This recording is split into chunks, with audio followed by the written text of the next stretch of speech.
Alright, so here it is. I'm going to start out with a disclaimer. That disclaimer is, for anyone who wants to write those long drawn out comments about this and that and all the hate on all personal preferences and choices here, please keep it to yourself. The only reason I have this truck is because none of you decided to take it on yourself, or it came to me, and so I did what I thought I should do to get another, I say 30 years out of her. I think this girl will give me a good 30 years of service. It's not done, before anyone freaks out. That's not real. That is just, I had to hold that panel to that panel. Let me throw some screws in it because I had to seam it there, and I'm not quite happy with the door gap. So I need to push it a little bit.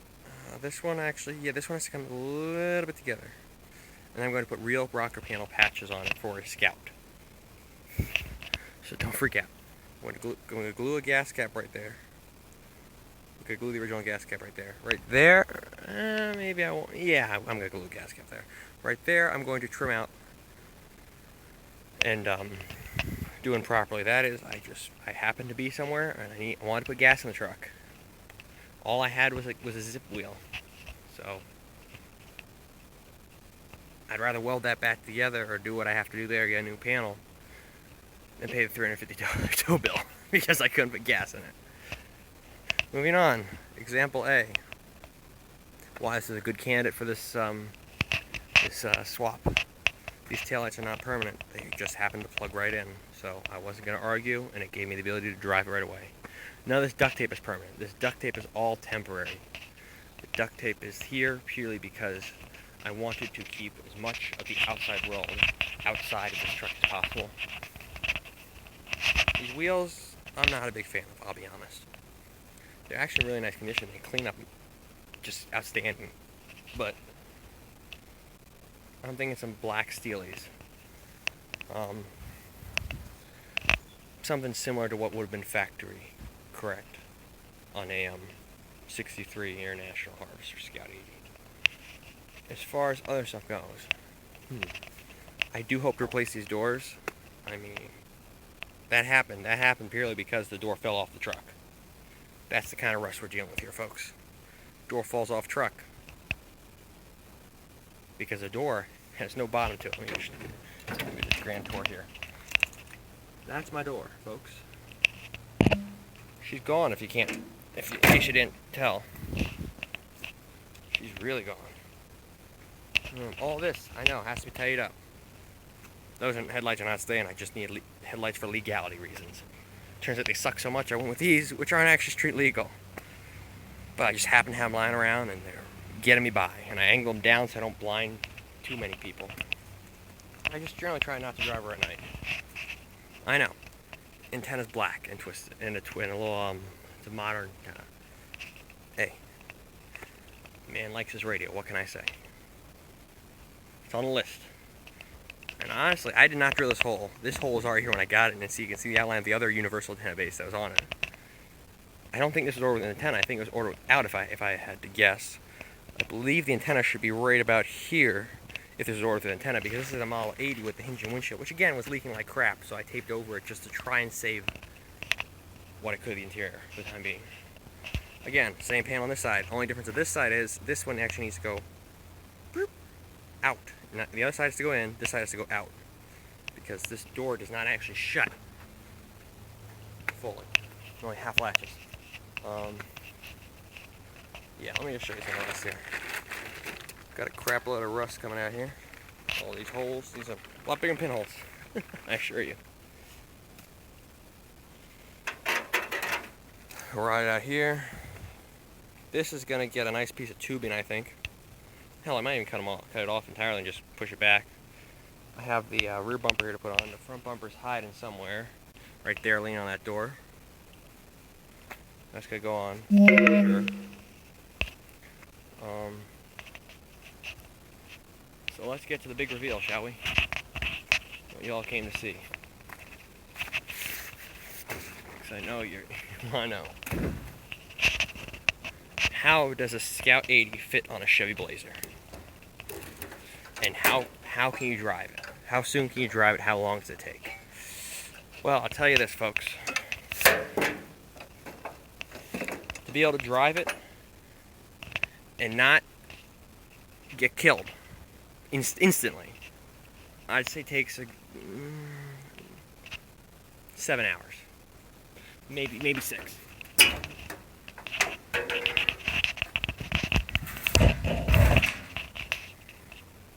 That's there, cover the cowl. Here's the 4.3 Vortec V6. Battery is staying on top of the headlight, folks. Yes, I know it needs to be done up. There's currently no cooling fan at all. Yes, I'm well aware that is not good. Orange lane there. Again, not good. That is the power I tapped out of the windshield wipers to power the replica ones on the windshield. So that's out of the factory turn stalk off the donor truck. The large reason the strap is here is because that hood pin ripped out before the swap. It has actually nothing to do with the swap. It's just this incredible amount of rust. Actually. Nothing really lines up too well with rust. Anyway, that's our Vortec. It still has AC. I gotta put that together if I fancy.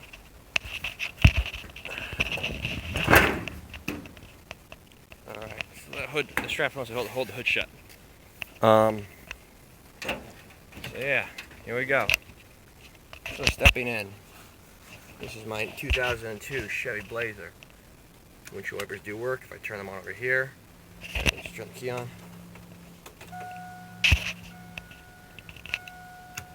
Wait, you gotta turn one down here first. Not bad.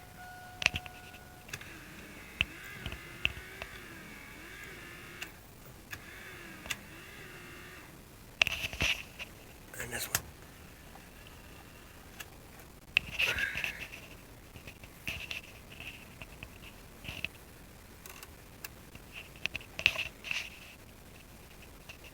Alright. Horn works. Ground handle. Trimmed out here. I know it's dark and all, but I'll get better videos of this. Oh, I have to currently do this all out. I'm going to trim this up. That is, if you can see, that is with the Scout body right there overlays with the lower quarters, if you will, of the Blazer ZR2 off-road package. Chevy Blazer 2-door. There's a ZR LS trim level and a ZR2 off-road package. The 2-door was 96,000 miles, and she now has 98,017. She starts and runs. Okay, that was a little hard to start because she got wet the other day, and she's misfiring. I gotta fix it.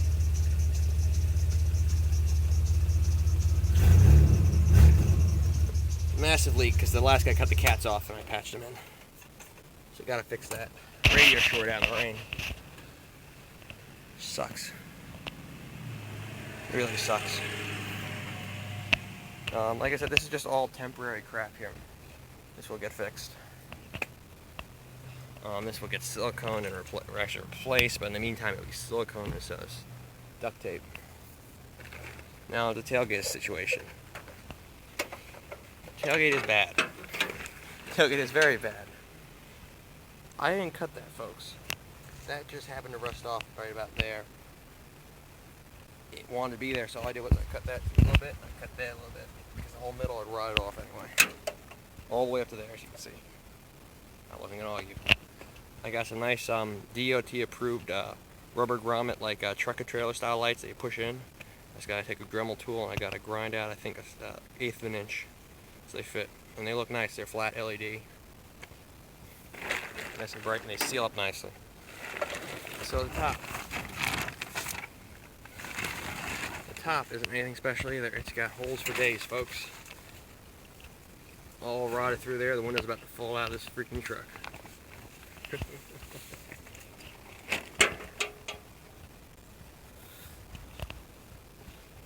So yeah, I'm thinking she'll look decent with a 2.5-inch lift, maybe a 2.5, maybe 1.5 lift on the whole truck. No body lift, just 2.5-inch lift down there. Some 33s. I'm feeling like 33s might be the answer. Haven't decided yet. That's a nice 33 by these are 31 by 10.5 factory on 15-inch rims. I'm thinking I want 16s because this Scout came with 16s factory. I want to go a little narrower again. I'm thinking I want to go to 33. Crap, I wonder if I can get a 33 850 16. And some Chevy wheels that match that. Ooh, that'll be tough. But hey, here, let's review. This is, folks, the $400 International Harvester Scout 80. I got running and driving. I was driving this daily to college. The engine took a dump. Then I pulled her apart. I put it back together, but I had some AutoZone Chinese parts trying to save a dime. Yeah, that ate the cam. So that didn't work out. So I got another used engine. Turned out that one had no compression on one cylinder. She ended up dead. Didn't want to put that in. So then I bought a 4.3 1994 4-door Blazer. 4.3 automatic full-wheel drive. Actually, it was a GMC Jimmy, my bad. And rustiest piece of crap you imagine. Turned out the frame was shot over the rear axle, and it just didn't feel like cutting it up to make the length fit. So I took the motor out of that one and the transmission. I took the motor out and got a Novak adapter kit, I believe it was, on Facebook Marketplace. Dropped that in. I still have that frame, but then I did some digging on the internet, and I found out that the axle wrap would have pushed the drive shaft in the transmission and broken the springs on the original frame, because she was only meant for 84 horse, and 200 wasn't quite going to work. So that's when this happened. This Blazer was $500. Had some title problems, mainly that it was COVID-19 and it couldn't get signed properly, and it was destined for the junkyard. Hence, no cats. So the whole thing got well, yeah, I decided I was going to put one on the other. They were both rusty, I say. And there you have it. I'm not a fan of the automatic. I mean, it's cool and all, but crap, if I have my way, I'm going to put a Tremec in there. At least get the manual feel back. And I got a nice vinyl bench seat that's for the 60s car. I won't put in here, take out the console and all that crap.